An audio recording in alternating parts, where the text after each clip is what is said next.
Se você gosta dessas histórias reais e emocionantes, já se inscreve no canal para me dar uma força e comenta aí de qual cidade você está assistindo essa história. Aprendi a reconhecer o cheiro da perda antes de entender o que ela levava embora. Meu nome é Neide. Digo isso porque tem dias em que a gente precisa se lembrar de quem é. Não do que aconteceu com ela, não do que fizeram com ela, mas do nome mesmo. Neide, uma mulher que ainda está aqui. Quando meu primeiro filho morreu, eu tinha 23 anos. Arthur, 4 meses de vida, olhos que pareciam entender mais do que conseguiam dizer. Por 2 dias fiquei deitada no chão do quarto sem conseguir explicar o que sentia, porque não era tristeza, era outra coisa.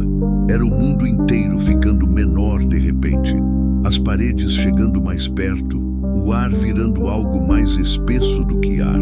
Valdemar ficou parado na porta me olhando. Não disse nada.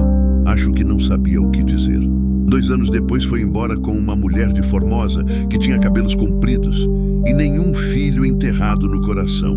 Não o culpo. Algumas pessoas nascem sabendo fugir. É uma habilidade. Eu não nasci com ela. Então fiquei e aprendi a trabalhar. Aprendi a aceitar ajuda com vergonha e a dispensar pena com educação. Foi numa cidade pequena do interior de Goiás que encontrei Cícero anos depois. Um homem quieto, de mãos grandes, que não falava sobre o passado porque o passado dele também pesava. Nos casamos sem festa, num cartório numa tarde de terça-feira, com 2 testemunhas que mal conhecíamos. Foi assim, simples, real, nosso. Com Cícero, tive os 3 que tenho. João, 12 anos, que carrega no rosto uma seriedade que não combina com a idade. Lúcia, 8, que chora escondida, achando que eu não ouço. E Miguel, 5 anos, com uma teimosia que vai dar trabalho e força em igual medida. Às vezes é difícil separar as 2 coisas. Cícero morreu numa tarde de maio. A estrada de terra que leva até a sede da fazenda da família dele tem uma curva fechada antes do córrego. O cavalo assustou com alguma coisa. Uma cobra, disseram depois, mas ninguém sabe ao certo. Ele caiu de lado. A cabeça bateu numa pedra que estava ali há décadas esperando por alguém. Quando chegaram, Cícero já não respondia. O sol ainda estava alto quando me avisaram. É isso que mais me lembro. O sol estava alto demais para ser a hora em que o mundo acaba. Levei os meninos para o enterro porque achei que era certo, que eles tinham o direito de se despedir do pai. João ficou o tempo todo com a mão na minha, segurando com uma força que doía nos ossos. Lúcia enfiou o rosto no meu vestido e lá ficou. Miguel não entendia bem e por isso ia perguntando de tempos em tempos, com a voz baixinha de quem não quer atrapalhar: "Mãe, quando o pai volta?" Não sabia como explicar que algumas estradas não têm volta. No cemitério me olharam muito. As pessoas fazem isso. Olham para a viúva como se ela fosse uma lição que elas ainda não precisaram aprender. Alguns me tocaram no ombro. Alguns disseram palavras que não chegavam a lugar nenhum. A irmã mais velha de Cícero, Rosário, ficou do outro lado da cova o tempo todo. Não se aproximou. Me olhou uma vez com aquele jeito de quem está calculando alguma coisa em silêncio. Soube ali que a morte de Cícero não era o único problema que eu tinha, mas engoli esse pensamento, da mesma forma que engulo quase tudo. Devagar, sem deixar aparecer, porque os meninos estavam me olhando, e enquanto eles me olham desse jeito, eu não tenho o direito de desmoronar. Nunca tive. 2 horas depois do enterro, Rosário mandou uma sobrinha me chamar para conversar na casa grande. Entrei com os 3 meninos porque não tinha onde deixá-los, e eles entraram quietos, encostados em mim, farejando o ar como animais que sentem quando um lugar não é seguro. A sala tinha móveis pesados, quadros de santos nas paredes, o cheiro de incenso misturado com café frio. Sentaram a família toda. Rosário, o cunhado Dirceu, 2 primos que eu mal conhecia de nome e um homem de terno que não me foi apresentado de imediato. Sentei numa cadeira perto da janela. Puxei Miguel para o colo. João e Lúcia ficaram de pé atrás de mim, que era onde eles ficavam sempre que sentiam que eu precisava de proteção, sem que ninguém pedisse, sem que ninguém ensinasse. Simplesmente ficavam. Rosário começou falando sobre Cícero. Falou que ele era um homem bom, que a família sentia a perda, que ia ser difícil para todo mundo seguir em frente. Disse tudo isso com uma voz serena, as mãos cruzadas sobre o joelho, o rosto composto com o tipo de expressão que as pessoas treinam para usar em conversas que vão machucar alguém. Eu escutei. Não porque concordava com o tom, mas porque aprendi que quando uma pessoa está se preparando para dizer algo cruel, ela precisa primeiro construir um corredor de palavras gentis. Deixei ela construir. Fiquei olhando o quadro de santo atrás da cabeça dela e esperando. Foi quando Dirceu limpou a garganta. Neide, a situação é delicada. Ele disse como se eu não soubesse. A fazenda é propriedade da família há 3 gerações. O Cícero tinha uma parte, mas essa parte volta para os herdeiros diretos, os filhos dele. Olhei para João. João me olhou de volta. Os filhos dele estão aqui, eu disse. Houve um silêncio curto. Rosário retomou. Claro, e os filhos serão considerados no inventário quando chegar a hora. Mas por enquanto, em termos práticos, a fazenda precisa continuar funcionando sob a administração da família. Você entende? Eu entendia cada palavra daquelas, entendia o que estava sendo dito e o que estava sendo deixado de dizer. Entendia que os filhos serão considerados, era uma promessa que poderia significar qualquer coisa ou não significar nada. Entendia que a administração da família era um jeito educado de dizer que não havia espaço para mim ali. Entendia tudo, só não disse. Foi então que o homem de terno se apresentou. Disse o nome, disse que era advogado, abriu o envelope que tinha no colo. Explicou com a voz seca de quem repete o mesmo discurso faz tempo que existia uma propriedade registrada no nome de Cícero. Um pedaço de terra, distante da fazenda principal, que havia ficado para ele por partilha do pai, anos atrás. Uma gleba pequena, disse ele, uns 20 e poucos alqueires, abandonada há pelo menos 15 anos. Pelo testamento, ele continuou, essa terra é sua, senhora, registrada em nome do Cícero, mas com cláusula de herança para a esposa em caso de falecimento. Rosário olhou para a janela quando ele disse isso. Dirceu mexeu no colarinho. Percebi então que eles já sabiam desse detalhe antes de me chamar, que já tinham conversado com o advogado, que a reunião tinha sido montada não para me informar, mas para me convencer de que aquilo era suficiente, que eu deveria pegar o papel, pegar os meninos e sumir do campo de visão deles com a menor confusão possível. Fica longe? Perguntei. O advogado disse o nome do distrito, uns 40 quilômetros de estrada de terra depois da última cidade com posto de gasolina. Tem casa? Tem uma construção, ele disse, cuidando bem da escolha da palavra. Peguei o papel da mão dele. Dobrei com cuidado, guardei dentro do sutiã porque não tinha bolsa e as coisas que não posso perder ficam perto do peito. Levantei. Miguel perguntou se a gente ia embora. Vamos, eu disse. Rosário abriu a boca como se fosse dizer mais alguma coisa. Não sei o que era. Não esperei para descobrir. Atravessei a sala com os 3 filhos. Saí pela porta, desci os degraus da varanda e não olhei para trás. Não porque não doesse. Doía muito. Mas olhar para trás naquela hora não ia mudar nada. E eu não tenho energia para gastar em gestos que não mudam nada. Nunca tive. A viagem levou quase 4 horas. Peguei carona com seu Benedito, um homem velho que fazia frete entre as cidades da região, com uma caminhonete F100 que cheirava a óleo queimado e tinha o banco do passageiro remendado com fita isolante. Ele não perguntou muita coisa. Só perguntou para onde eu ia, eu mostrei o papel com o endereço, ele assentiu com a cabeça e disse que conhecia o caminho. Os meninos foram amontoados na caçamba com a mala e um saco de lona, onde eu tinha colocado as roupas que deu para separar às pressas. João ficou de olho em Miguel para que ele não se desequilibrasse nas curvas. Lúcia olhava a paisagem com aquele silêncio dela, que nunca sei direito se é tristeza ou pensamento. Eu fui na frente, com seu Benedito, olhando a estrada. O cerrado daquele trecho era alto e fechado. Nas bordas da estrada crescia uma parede de pequizeiros e murici, tudo com aquela cor amarelada de fim de seca. O céu estava limpo demais, daquele azul que parece bonito, mas que os velhos do interior sabem que significa que a chuva ainda está longe. Fui contando os quilômetros sem querer, como se o número fosse me preparando para alguma coisa. Seu Benedito falou uma vez, perto do fim do caminho: essa terra por aqui foi de um tal de Antônio Vaz, faz muitos anos, família antiga. Depois foi dividindo, vendendo, algumas partes foram passando de mão em mão. Tem pedaço que ninguém sabe mais de quem é. O senhor conhecia meu marido? Conhecia de vista, homem sério. Ele pausou. Sinto muito, dona. Obrigada, eu disse e olhei para a janela. Quando chegamos, seu Benedito parou a caminhonete na frente de uma porteira de madeira velha que estava encostada, não fechada.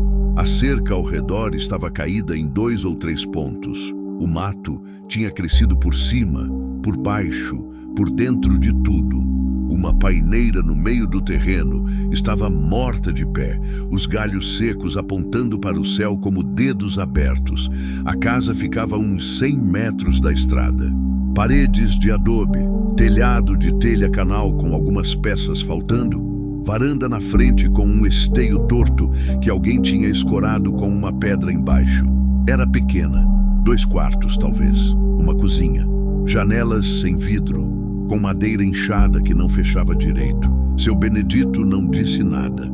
Acho que percebeu que não havia o que dizer. Ajudou a descarregar o saco e a mala. Recusou o dinheiro que eu tentei oferecer, o pouco que eu tinha em papel dobrado no fundo do bolso. Disse que não precisava. Entrou na caminhonete, deu a ré, desapareceu pela estrada levantando uma nuvem de poeira vermelha que demorou para baixar.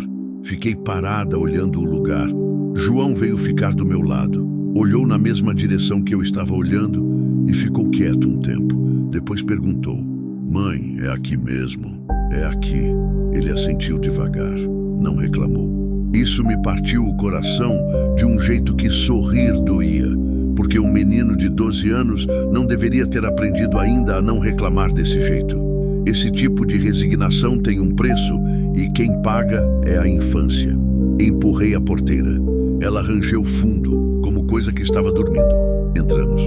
O terreno era maior do que parecia da estrada. Atrás da casa havia um galpão de madeira com o telhado parcialmente desabado. E mais atrás ainda, parcialmente engolido pelo mato, o que parecia ter sido um chiqueiro e um paiol. No canto do terreno havia um poço coberto por uma tampa de madeira apodrecida. Fui até lá, tirei a tampa com cuidado, joguei uma pedra. O barulho que voltou era de água, não tão fundo, não tão rasa. Água era alguma coisa. Dentro da casa havia uma camada de poeira sobre tudo, fezes de morcego nos cantos, uma mesa velha com 3 pernas e a quarta substituída por uma lata de tinta. Na cozinha tinha um fogão de lenha de ferro fundido que parecia inteiro. Fui batendo as paredes com os nós dos dedos, procurando umidade, procurando o que não prestava. As paredes de adobe estavam firmes. O telhado tinha goteiras em 2 pontos. Dava para ver pelas manchas escuras no teto, mas a estrutura estava de pé, estava cansada. Estava de pé. De certo modo, parecíamos com a casa. Naquela tarde limpamos o suficiente para poder dormir. João varreu o chão com um galho de vassoura de bruxa que encontrou no terreno. Lúcia dobrou as roupas e empilhou nos cantos. Miguel ficou no meu encalço o tempo todo, segurando a bainha da minha saia, sem falar muito, o que para Miguel era sinal de que estava com medo, mas não queria admitir. Antes de escurecer, achei na cozinha uma lata de mantimento que alguém tinha deixado, um punhado de feijão, arroz e uma garrafa de óleo pela metade. No quintal, havia um pé de jiló abandonado que ainda estava dando fruto. Fiz o que deu para fazer. Cozinhamos no fogão de lenha com galhos que João catou no terreno. e a fumaça saiu pelo buraco no teto que deveria ser a chaminé, mas estava parcialmente entupido, e tossimos um pouco, e rimos um pouco também. Ou pelo menos Lúcia e Miguel riram, e eu deixei, porque o riso deles custa muito pouco e vale muito.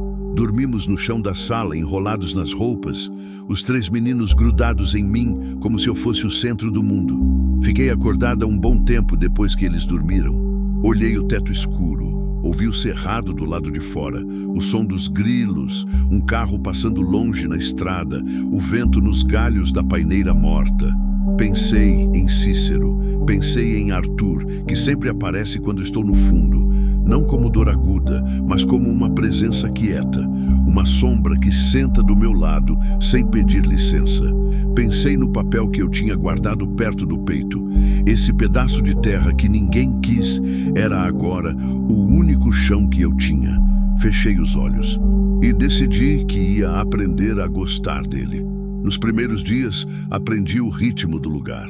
O poço tinha água boa, limpa, fria, com aquele gosto de pedra que a água funda tem. O fogão de lenha acendia bem quando a lenha estava seca, e João aprendeu rápido a separar o galho verde do galho seco, porque eu expliquei uma vez e ele não precisou que eu explicasse de novo. As galinhas que andavam soltas pelo terreno, eram 6, descobrimos aos poucos, já tinham virado algo parecido com nossas. Lúcia começou a separar um punhado de milho velho que achou no paiol para jogar para elas de manhã. E em 2 dias, as bichas já vinham no encalço dela quando ouviam o barulho dos passos.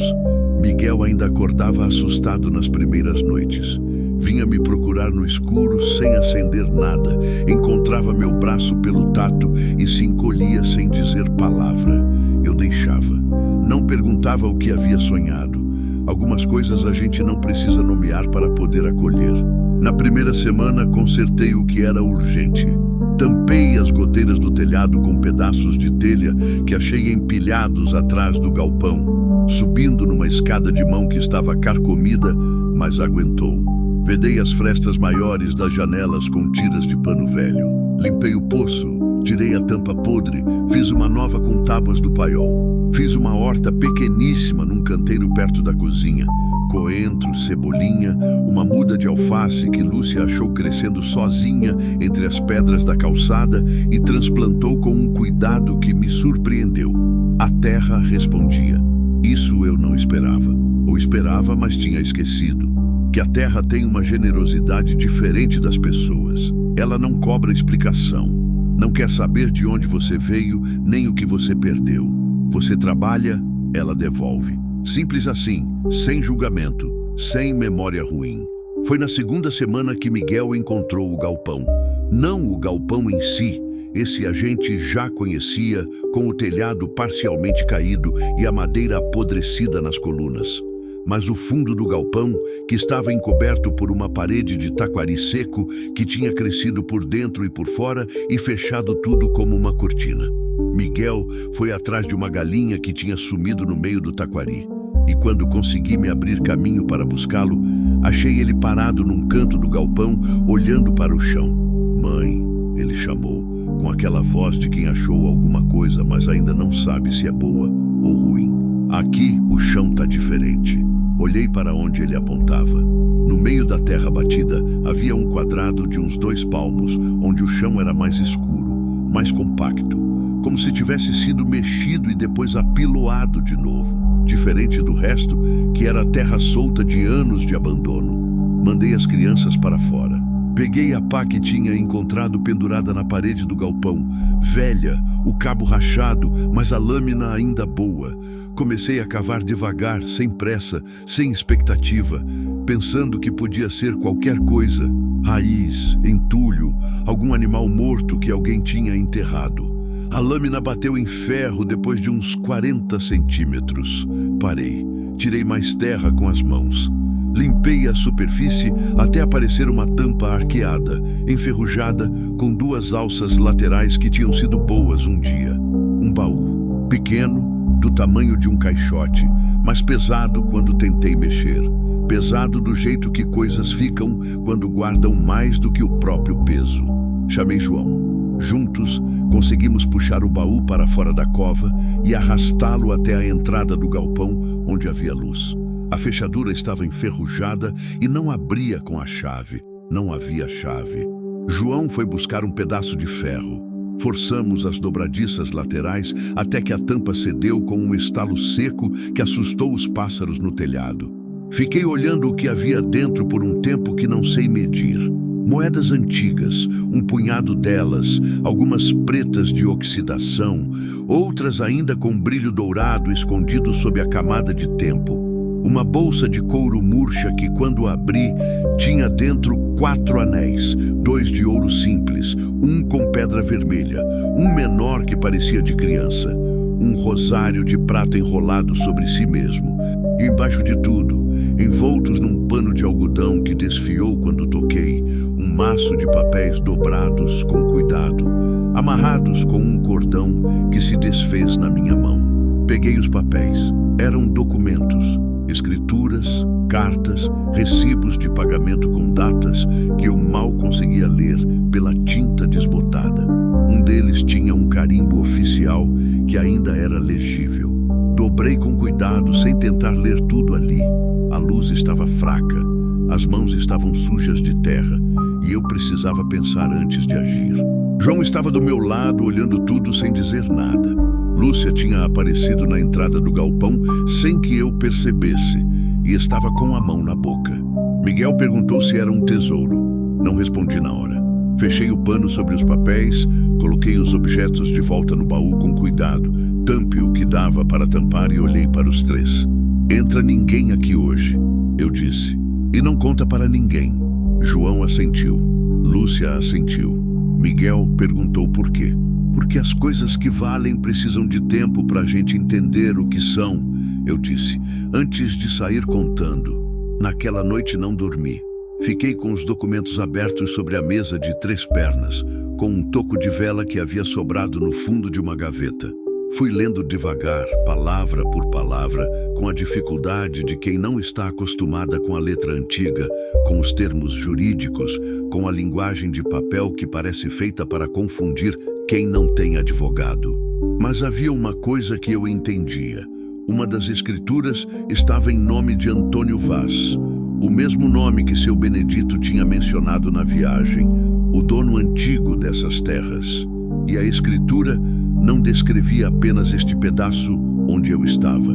Descrevia uma área muito maior, com limites que eu não conhecia ainda, com confrontantes que eu precisaria caminhar para entender, mas muito maior, incluindo o que parecia ser, pela descrição, uma nascente de água. E em terra de cerrado seco, água é outra coisa. Água tem outro valor. Água é o que separa um pedaço de chão de um pedaço de futuro. Soprei a vela às 3 da manhã porque o toco acabou. Fiquei no escuro com os papéis no colo, ouvindo a respiração dos meninos, ouvindo o cerrado lá fora. Pensei na família de Cícero na Casa Grande, com os móveis pesados e os quadros de santos. Pensei no advogado de terno que tinha me entregado este pedaço de terra com a voz de quem faz um favor. E pensei que às vezes as pessoas entregam pra gente exatamente o que elas não souberam ver. Na manhã seguinte, acordei antes do sol. Fiz isso em silêncio, com cuidado de não acordar os meninos. Dobrei os documentos de volta no pano de algodão e os guardei dentro da mala, embaixo das roupas, no canto mais fundo. Não por desconfiança deles, por hábito. As coisas importantes ficam escondidas até que estejam protegidas. Aprendi isso antes de aprender quase qualquer outra coisa. Acendi o fogão. Fiz café com os últimos grãos que tinham sobrado num saquinho no fundo da cozinha. Fiquei na varanda com o copo nas mãos, enquanto o céu foi mudando de cor. O preto virando roxo, o roxo virando aquele laranja fino que o cerrado tem de manhã cedo quando a fumaça das queimadas distantes borra a luz. Precisava de alguém que entendesse de papel, não de advogado de família rica. Esse tipo trabalha para quem os paga, e eu não tinha para pagar ninguém. Precisava de alguém que lesse o que eu tinha encontrado e me dissesse o que aquilo significava de verdade, sem tirar proveito, sem transformar a minha ignorância em negócio. Quando Quando João acordou, pedi que ficasse com os menores. Caminhei até a estrada. Esperei. Em menos de 1 hora, passou uma caminhonete de um homem que ia até o distrito mais próximo buscar ração. Ele me deu carona sem perguntar nada além do destino. O distrito se chamava São Roque do Buriti. Tinha uma rua principal com mercado, farmácia, uma igrejinha branca com o sino torto e no fim da rua uma placa desbotada que dizia Associação Comunitária Rural, Assistência Jurídica às Sextas. Era quinta-feira. Entrei mesmo assim. Havia uma mulher jovem dentro, arrumando papéis numa mesa pequena. Cabelo preso, óculos finos, um ar de quem acabou de sair da faculdade e ainda não aprendeu a fingir que as coisas não importam. Disse que a atendente jurídica só vinha na sexta, mas que ela era estagiária e podia ao menos olhar o que eu tinha trazido. Coloquei os documentos na mesa, ela foi folheando devagar, com aquele cuidado de quem sabe que papel velho é papel frágil. Às vezes parava, às vezes inclinava a cabeça. Não disse nada por um bom tempo e eu aprendi a não preencher silêncios que não são meus para preencher. A senhora sabe que área é essa? Ela perguntou, sem levantar os olhos. Sei onde estou. Não sei os limites exatos. Essa escritura aqui, ela apontou para o papel com o carimbo que eu tinha notado na noite anterior. É uma escritura original de 1962, registrada em cartório, em nome de Antônio Vaz. E esse documento aqui, ela tocou numa das cartas dobradas, parece ser uma cessão de direitos feita pelo filho do Antônio Vaz, em 1989, para o seu sogro. Parei. Meu sogro? O nome aqui é Ernesto Raimundo Campos. Era o pai do seu marido? Não sabia. Nunca soube quase nada do pai de Cícero. Ele tinha morrido antes de eu entrar na família. E o assunto nunca foi levantado com vontade por ninguém. Mas o sobrenome era o mesmo. Pode ser, eu disse. Se for, e se essa cessão for válida, isso significa que essa terra passou para o seu marido por herança do pai. E se o testamento diz que essa propriedade é sua, ela não terminou a frase, mas eu terminei dentro da minha cabeça. Significava que a terra era minha, não só o pedaço pequeno e abandonado onde eu estava. A área descrita na escritura original, que incluía a nascente, que incluía o cerradão nos fundos, que incluía uma faixa de campo que eu ainda não tinha caminhado. Uma área que, se os limites fossem os que estavam escritos, era 3 ou 4 vezes maior do que o que a família de Cícero tinha me entregado, como se estivesse me fazendo um favor. A estagiária me olhou por cima dos óculos. A senhora vai precisar de um advogado de verdade para verificar isso, ela disse. Tem que conferir o registro em cartório, ver se houve algum cancelamento, alguma sobreposição de área. Pode ser que tenha complicação. Pode ser, eu disse. Mas pode ser que não tenha. Ela ficou me olhando por um momento. Depois falou com uma voz mais baixa, mais direta. A doutora que vem na sexta é boa. Trabalha com direito agrário. Se a senhora puder voltar amanhã de manhã, eu guardo esses documentos aqui em lugar seguro essa noite, com protocolo. Agradeci, mas recolhi os papéis. Não por desconfiança dela, mas porque ainda não havia chegado a hora de confiar os documentos a outra pessoa. Algumas etapas não podem ser puladas. Precisava primeiro entender sozinha o que eu tinha antes de colocar nas mãos de alguém, mesmo nas mãos de alguém que parecia honesto. Aprendi que a bondade das pessoas é real, mas que o julgamento sobre quando confiar é da gente e de mais ninguém. Voltei a pé pela estrada de terra, 4 quilômetros com o sol já alto, a poeira vermelha levantando a cada carro que passava, os documentos dentro da blusa, perto do peito, do mesmo lado onde sempre guardo as coisas que não posso perder. No caminho parei numa curva onde a estrada fazia uma beirada e dava para ver o fundo do terreno. O cerradão, a linha escura onde o mato fechava e a terra ia descendo para uma baixada. E ali, no canto, onde as árvores eram mais altas e mais verdes do que o resto, havia um brilho úmido que a luz do meio-dia fazia aparecer. A nascente estava ali. Não era invenção dos papéis, não era promessa de escritura antiga. Era real, era visível. Era a água brotando no cerrado seco que a família de Cícero tinha me empurrado para longe, pensando que me empurravam para o nada. Fiquei parada na beira da estrada, olhando aquele brilho por um tempo. Não senti raiva, não senti alegria, tampouco. Era cedo demais para a alegria. E aprendi que sentimento comemorado antes da hora vira mau agouro. Senti apenas uma coisa quieta e firme no centro do peito. A mesma coisa que sinto quando encosto a mão na parede de uma casa e percebo que a estrutura está de pé, que aguenta, que não vai ceder. Continuei caminhando. Tinha meninos esperando. Tinha trabalho pela frente e tinha uma sexta-feira marcada com uma advogada que entendia de terra. A doutora se chamava Conceição, 50 e poucos anos, cabelos brancos cortados curto, uma voz que não subia nem descia, de tom independente do que estava dizendo. Chegou na associação numa sexta-feira de manhã, com uma pasta debaixo do braço e o hábito de quem já ouviu muita história difícil e aprendeu a não deixar o rosto trair o que pensava. Sentei na frente dela, coloquei os documentos sobre a mesa. Não disse nada além do essencial. Quem eu era, como tinha chegado ali, o que havia encontrado. Ela ouviu sem me interromper uma vez, o que já me disse mais sobre ela do que qualquer apresentação. Depois ficou um bom tempo com os papéis. Usava uma lupa pequena para as partes mais apagadas. Anotava alguma coisa num bloco de vez em quando. Às vezes, voltava a um documento que já tinha lido, comparava com outro, ficava parada como quem está resolvendo uma conta de cabeça. Eu esperei.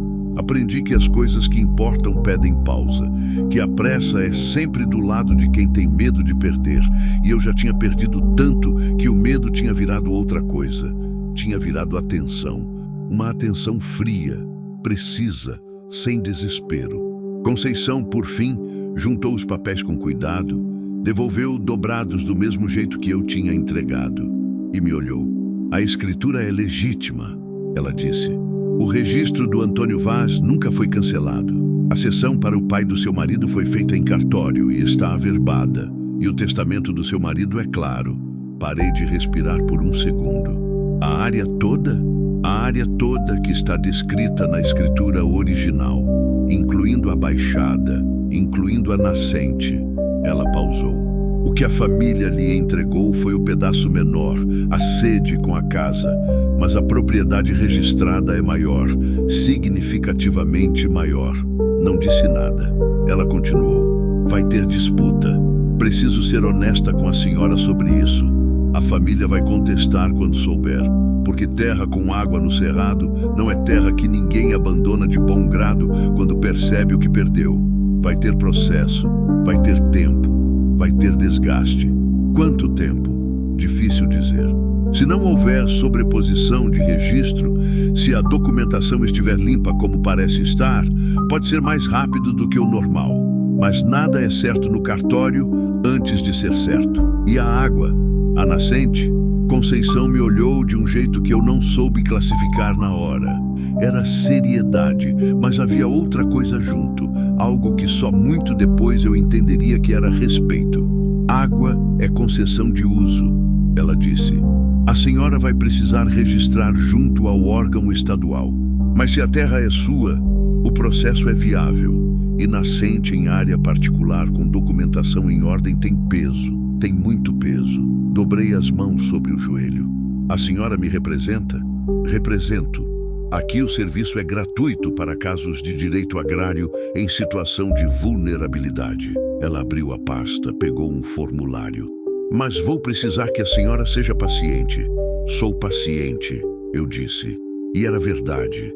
Não porque fosse uma virtude que eu cultivei, mas porque a vida foi me ensinando, perda por perda, que a pressa não devolve o que foi embora e que a única coisa que às vezes fica, quando tudo mais vai, é a capacidade de continuar. Nos meses que se seguiram, a terra foi se mostrando. Caminhei cada metro dela com João, que carregava um caderno onde íamos anotando o que encontrávamos.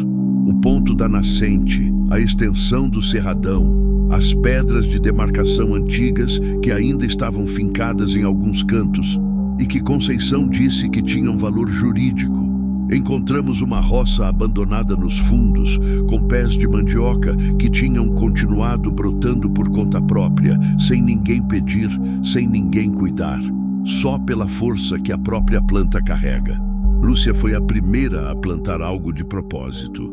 Fez um canteiro comprido ao lado da casa, pediu sementes na associação e em poucas semanas tinha coentro, alface, jiló, quiabo. Cuidava do canteiro todo dia, com uma seriedade que me enchia de uma coisa que demorei para reconhecer como orgulho. Não o orgulho barulhento que as pessoas exibem, mas o tipo quieto, que fica no peito e aquece por dentro. Miguel parou de acordar assustado depois de umas 3 semanas. Não disse nada sobre isso. Só percebi uma manhã que ele tinha dormido a noite toda sem vir me procurar no escuro. E fiquei ali parada na cozinha com o café na mão, sentindo aquilo como uma vitória pequena e enorme ao mesmo tempo. O tipo de vitória que não tem nome, mas que pesa mais do que qualquer outra. A família de Cícero ficou sabendo quando Conceição protocolou os documentos em cartório. Rosário ligou uma vez, num fim de tarde, no telefone da associação que eu tinha deixado como contato. A estagiária me passou o recado, que a família queria conversar, que não havia necessidade de processo, que as coisas podiam ser resolvidas entre a família. Mandei dizer que minha advogada estava disponível para conversar. Não fui eu. Aprendi que algumas conversas, quando feitas diretamente, custam mais caro do que valem. Não pelo que é dito, mas pelo que é cobrado depois, em forma de culpa, em forma de dívida emocional que ninguém combinou, mas todo mundo apresenta a conta. Conceição sabia o que fazer. Eu sabia plantar jiló e consertar telhado, cada uma na sua. O processo levou 8 meses. No final, a escritura foi reconhecida. A área foi demarcada. A nascente foi registrada no meu nome. No dia em que Conceição me ligou com a notícia, eu estava de joelhos no canteiro de Lúcia, tirando erva daninha com as mãos, porque a enxada pequena tinha quebrado o cabo na véspera. Tinha terra debaixo das unhas, o sol batia nas costas e o telefone foi buscar na minha blusa por João, que vinha correndo com ele esticado na minha direção. Atendi. Ouvi o que Conceição disse. Entendi, eu falei. Obrigada. Desliguei. João me olhava esperando. E aí? Ele perguntou. É nossa, eu disse. Ele ficou parado por 1 segundo. Depois assentiu devagar, daquele jeito dele que parece mais velho do que é, e voltou para o que estava fazendo. Eu fiquei ajoelhada no canteiro por mais um tempo, as mãos na terra, o sol nas costas. Não chorei, não sei bem porquê. Talvez porque o choro e a alegria em mim às vezes vem depois, quando a guarda baixa. Talvez porque estivesse cansada do tipo de cansaço que não é ruim, o cansaço de quem trabalhou. Talvez porque já soubesse, desde o dia em que pisei naquele terreno abandonado pela primeira vez, que a terra não ia me abandonar de volta. Só que ainda não podia ter certeza. E agora, podia.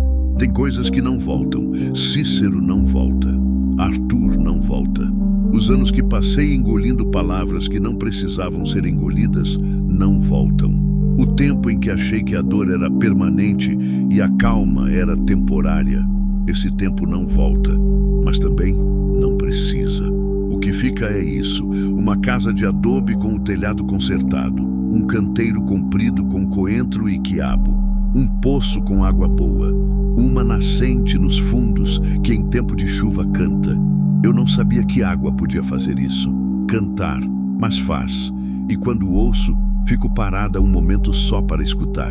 3 filhos que aprenderam que a terra responde ao trabalho e que a dignidade não é o que os outros autorizam. E uma escritura com o meu nome, não o nome de ninguém que me deu ou que me deixou ou que tentou me empurrar para fora do caminho. O meu nome, Neide, uma mulher que ainda está aqui.